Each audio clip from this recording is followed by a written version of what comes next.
Hey, what's going on, guys? Nate here with Third Out Racing Co. coming at you with another video. And today we're going to be getting into the exhaust system on the Mustang. Let's get into it. Lord, don't mind my hair. It's been a day. So before we get into the guts of today's video, I do want to talk about something real quick. And that is the iconic Fox body sound that everybody knows and loves. That sound, I found a name for it. I call it 40s and shorties. And there's a little more to it than that, but the basis of that sound is you start with a 5-liter equipped car with a H-pipe of some sort, doesn't matter what brand, and you run some kind of aftermarket shorty header, BBKs, JVAs, Max, whatever your flavor is, that's, whatever, and then Flowmaster 40s. That is it. It can be tailpipes, it can be dumps, turn downs, whatever. You can have it running out of the quarter panel if you want, but it will have that Fox body sound that everybody knows. So I like that sound. I'm a big fan of it. This car has that, which I'll probably put a sound clip in somewhere or a little pull video, but it's 2024. There's been a lot of advancements in engineering and parts manufacturing and whatnot. So it's time to go with the way of the world, I guess, and update things a little bit. So let me show you what we got. All right, so this is like the first third of what we got going on. So we got some long tubes for the Mustang here.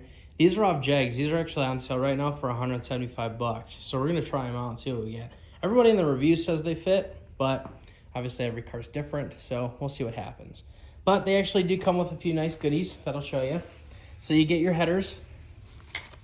You get some little adapters to adapt your downpipes, your H-pipe, X-pipe, whatever you got going on. You get some collector flanges, some collector bolts, gaskets, and header gaskets, and some ARP style header bolts, which we won't be using because we got these guys. So these I actually ordered separately. These typically range about 80 to 90 bucks depending on where you get them from.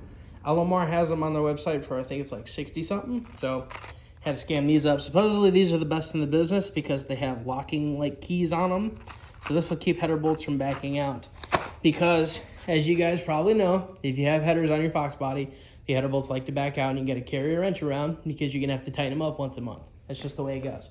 So hopefully that'll fix that issue. With that being said, a couple things to note.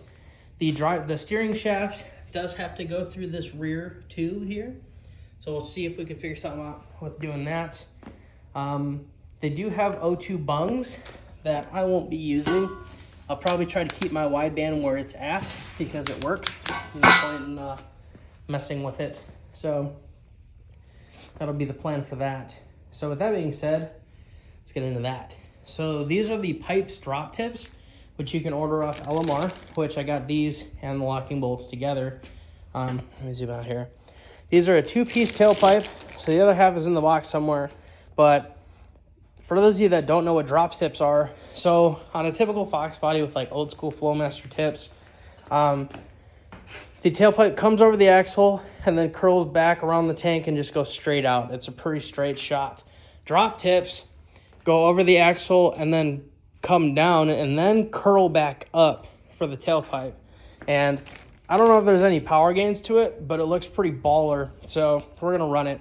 I think it looks absolutely killer on these cars. So that's the other third of that. The most, I guess, fab heavy part is we have to modify the H-pipe that's on the car now to work with the headers and the tailpipes and the mufflers, because I'm keeping the mufflers I have on it now. I think they sound good. I don't have any problems with them, so I'm just going to keep them, whatever. But there's going to be a lot of fab work in this video. So with that being said, these are the pipes drop tips. They're like $360 off LMR, or you can ball out and get the Flowmaster ones, which are like, I don't even know, but they're way more. I think they were like $4 something. So they're nice. They're 3-inch, stainless, polished, really pretty. So we're going to try our best to protect these when we're installing them. And the headers also have a 3-inch collector. The H-pipe is a 2.5. So yes, we're reducing it. We're going to lose a little bit of power. But I'm not doing this for power. I'm doing it for, I guess, more efficiency and as well as getting more potential out of this car, squeezing every little bit I can out of it with what I have on hand. So all the H-pipes you can buy now have cats on them, unfortunately, because the EPA sucks. But this one does not, so we're going to keep running them. But yeah, with all that being said, let's get into it. So I've been up and at it. I got the whole exhaust system removed from the car. Everything's laying over here. Like I said, probably going to be keeping the mufflers and modifying our H-pipe to work. I got a rough idea of how it's going to be done, but obviously I'm not going to know for sure until we start doing it. One thing I did do was I actually about to lose my balance. I put some pieces of tape here on the H-pipe, as well as putting pieces of tape on both of the frame rails up front here, or subframe, whatever you want to call it. But basically this tells me where the H-pipe was originally sitting. So when we start reinstalling everything, I can figure out how to make it all work accordingly and get it close to how it was. And then obviously it'll just keep correlating all the way to the back of the car. But yeah, everything's out. Mufflers, H-pipe, shorties. The dipstick had to come out. These are the ARP bolts I was using.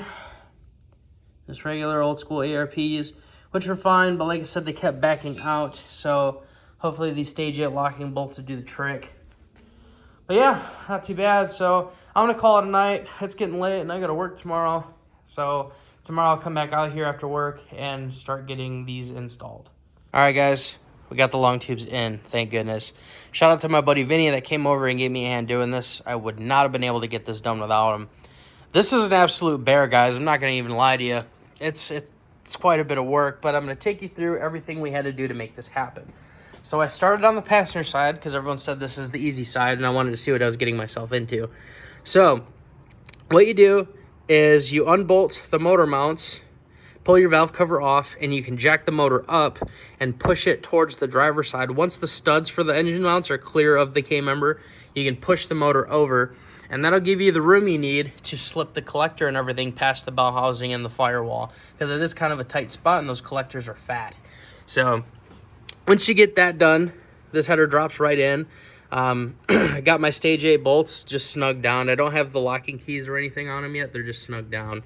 But as we get closer to getting this thing all wrapped up under here, I'll definitely torque them down and get the locking keys and whatnot on. So as far as effort goes, this side wasn't too bad, but the driver's side was where it really, I was getting my money's worth out of it. So same thing, motor's jacked up, pull the valve cover off. People say you don't have to, but I did. I actually dropped the K-member, or not the K-member, the steering rack. You undo the 2 bolts that mount the steering rack, and then you undo your steering shaft, and then it just drops down and hangs. I would say definitely mark the steering shaft with a paint pen, because if you put it in 180 out, the steering wheel is going to be upside down. You can only put it in 2 ways, so just mark it so you know which way it needs to go. So once that was out of the way, I dropped the clutch cable. After that, this header refused to go in because the back tube comes out so far that I was hitting the master, and then it would hit the brake booster once I got it slipped in deep enough. It's just a really tight fit. But I don't know if any other headers are like this, but on the JEG's website, somebody had stated in their review that if you cut a slot in that flange on the back tube, which I'll zoom in on, you don't cut the mounting bolt, but just cut in front of it between the mounting bolts. The header, at least that tube, is a slit fit into the collector, which you probably can't really see it. But, so if you cut that flange, you can just slip that tube right out. And what that allows you to do is you could slip this header in, and you actually have plenty of room, believe it or not, to slip that tube back into the collector and then bolt it down. It actually made quick work of all of that. So, a little bit more effort on this side.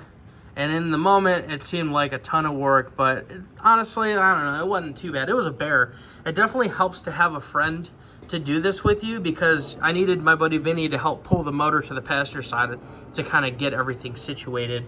But once the header's in and you got your bolts in and snugged down, you can drop the motor back down into the K-member and everything's kosher. But yeah, definitely make sure you got a friend helping you on this, because it is a bear. But, like anything else, it's definitely doable. You just got to, keep persevering and keep pushing through, but you'll get her done. Does it suck I had to cut my brand new headers? Yeah, but, I mean, if that's the way it's got to be, that's the way it's got to be.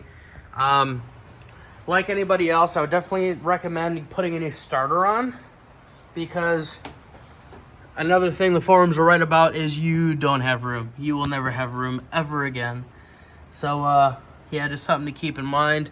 This starter's not even a year old, so I doubt I'm going to have too much of an issue with it. Should be fine. And it's a PMGR starter, not the original big bulky starter. So like I said, it should be just fine. But I got these in. I got what I wanted to do today accomplished. So it's already getting late, so I'm going to call it a night. And tomorrow, I'm going to start buttoning everything back up. I do have to relocate the clutch cable. I have to move my speedo cable. And as you can see, the lower brake line runs really close to that outside tube. So I'm going to have to do some massaging and some heat wrapping to make it all work. But it should be fine.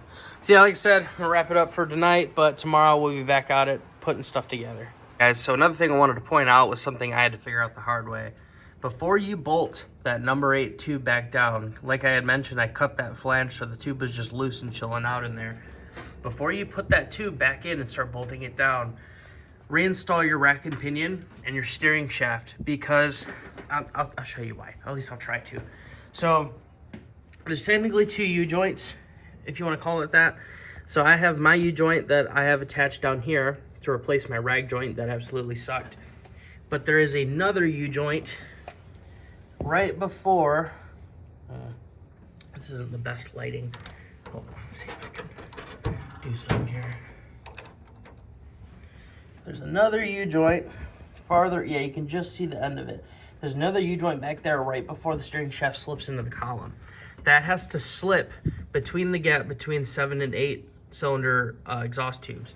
So if you tighten this down, you will have just not enough room to slip that steering shaft through. Whereas if this is loose and not bolted down yet, like I said, just that tube, you can bolt the rest of the header down, just that tube needs to stay loose. You can slip the tube right through and put everything back together and then tighten these bolts down. So like I said, something I had to figure out the hard way, but it was a quick fix, not a big deal. I do have my clutch cable rerouted. You can see, I'm not sure if this is the correct way. I definitely had it the wrong way before, but I have it coming around, bolted to the frame rail here, and then it slips kind of behind the oil filter between the engine mounts, like that space between the engine mount and the K-member and the motor. I guess from what I'm seeing, that's where it's supposed to go, because I was trying to find the best routing with the long tube header installed, but this seems like the best way. So the cable runs basically alongside the back of the header. So I got some heat wrap coming so I can kind of shield that and try to make this cable last as long as it can. But that was like the only real thing I had to like really figure out, I guess, which isn't too bad. Another issue I ended up having, I actually had this issue since I brought the car out last year. I have a UPR firewall adjuster, and excuse me, every once in a while when I'd push the clutch all the way to the floor, the clutch pedal would get stuck. And obviously that's no bueno. And it would always like pop out after a second or two, but like not something you want to keep happening. So when I was in here messing around, obviously I pulled the clutch cable out. I realized that my firewall adjuster was coming loose, and I was like, huh, that's weird. So instead of being a bozo and just running it back down, I actually pulled it out, and I realized that the clutch quadrant in the car, because I have a BBK one, was actually striking the back of this firewall adjuster because the threaded portion is so long. So I ended up doing, if you guys are having this issue, is I cut like 5 or 6, maybe 7 threads off of the threaded portion of this, and then ran it back out all the way, just so it would clean up the threads so it would thread correctly, and then cleaned it all out, ran it back down, put a little lube on it, and then reinstalled it. And now I have all the room in the world. The clutch pedal doesn't get stuck anymore. So if you guys are having an issue like that, that's definitely something to check. Something stupid and silly, but kind of neat that I ended up just running into that. But with that being said, the top end of the motor is fully done, reinstalled. Valve covers are on and torqued down. We got our header bolts snugged down and put the locking keys on with the E-clips. Try and show you there. Nice little stage 8 locking hardware. Because another thing with these headers is because of the way they're made, this header specifically, the front side of each tube is really easy to get the locking keys on and put the E-clips on. On the back side, because the tubes curl towards the rear of the car, you lose room on the back side of the tubes. So I had to trim about 3 of the keys down on this side to actually get all the keys and E-clips on this side. This side was actually a lot more forgiving. I think I only had 1 or 2 that I had to trim them down on. like I said, because on the front half, you have all the room in the world, but on the back where the tubes curl around it, you lose a little bit. So just something to keep in mind. Not a big deal. The locking keys are actually aluminum, so you can just take a Dremel or a grinder to them and shave them down pretty quickly. Be easy with it. You just need a little at a time. But yeah, just something to notice. So the next thing, now that all this is done under the hood, I'll probably wait to put the strut tower brace and the cowl back together. I'll wait till we're absolutely done for sure, just in case we got to do anything else. But Jegs was kind enough to send these reducers with the long tubes and the collector bolts. So these are actually 2.5. I'm pretty sure you can get other ones with them if you need them. But now we can start working on this, getting this H-pipe reinstalled. I already pulled the bung plugs out and reinstall them into the long tubes in the car. So now we can hack off the down pipes off the H-pipe and start figuring out the mapping for like our collectors and whatnot. So yeah, it's been a lot of work, but let's get right into it.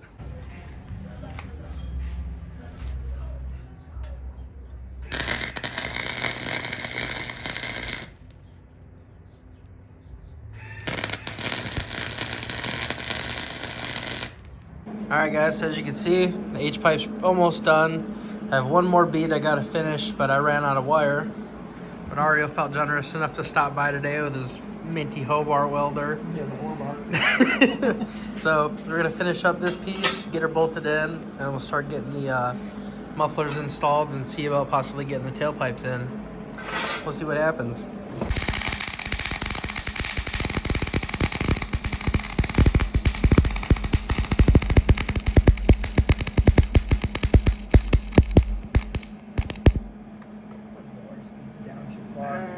All right, so as you can see, we got the H-pipe in the car. Collector's lined it up really nice. Honestly, this is probably my best rendition of this exhaust so far. Everything actually lines up really nice. Another thing I want to show, you can definitely tell the difference between mine and Ario's welds.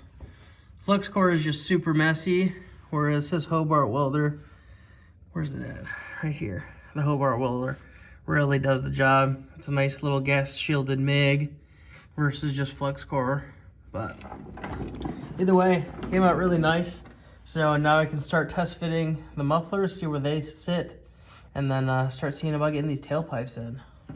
But yeah, spent most of my afternoon getting this put back together. You can see I kind of had to completely redo the tube on this side, just trying to get everything to line up. But it worked out really good. I'm pretty happy with it. It also doesn't hang too low under the car, which is nice. You can see it's pretty flat, so super happy with that. But yeah, let's keep the ball rolling. All right, so I've been out here messing around. I had to do some work with this muffler that I'll talk about. I got one of the tailpipes just kind of hanging back there. It's not clamped or anything yet. It's just hanging off the rear hanger. But I'm just doing mock-ups and test fits and whatnot. So I basically figured out I had to shorten this front tube right here like 5 inches because it was sitting way too far rearward and it was just a whole mess. But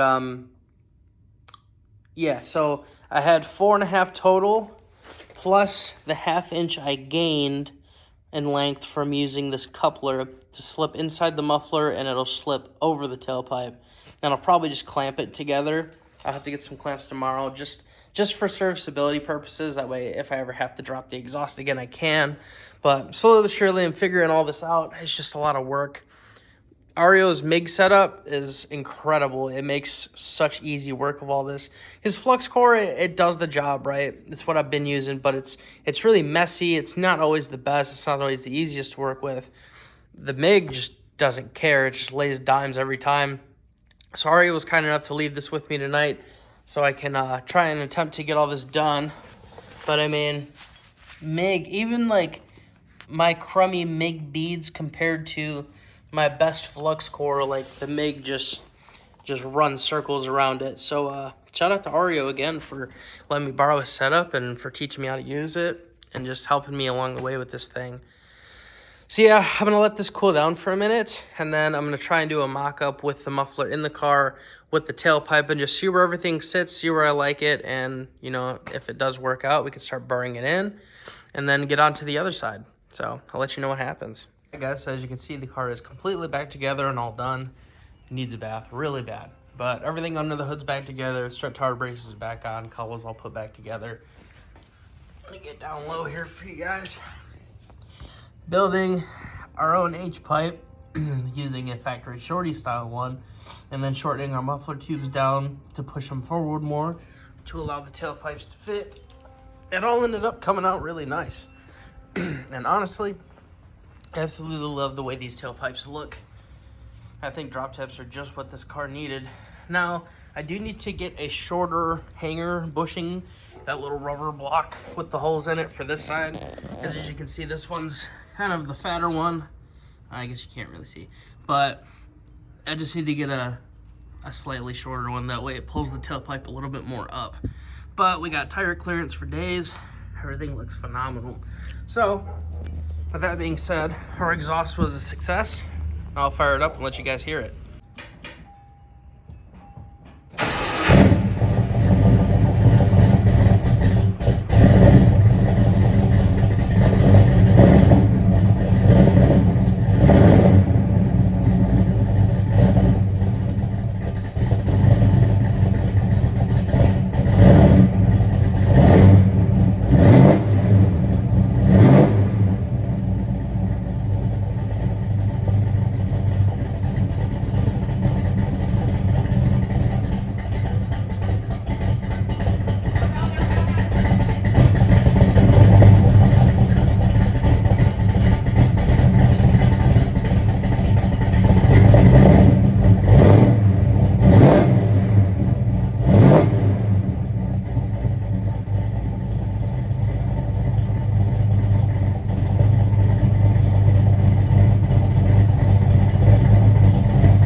So, I know it's in the garage, so it's kind of amplified in here, but honestly, the car's not really that loud. And having tailpipes back on the car, there's no more drone, so I can actually have a conversation with somebody that's riding with me. But you can't beat that.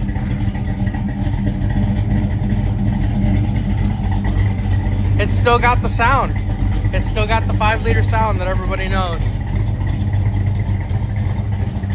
I absolutely love it. So, yeah, we successfully redid the whole exhaust on the car. That's one big piece off the list here. I've always wanted to do long tubes and a whole new exhaust for this car, so I'm glad I finally had the chance to do it. Absolutely astounded with the results. So again, this is Jegs long tube headers, stage 8 locking bolts, a modified Flowmaster H-pipe, thrush welded 2-chamber mufflers or Flowmaster knockoffs, and the pipes exhaust 3-inch tailpipes. Hell yeah. Right on. Well, thank you guys for tuning into this video, and I'll catch you in the next one.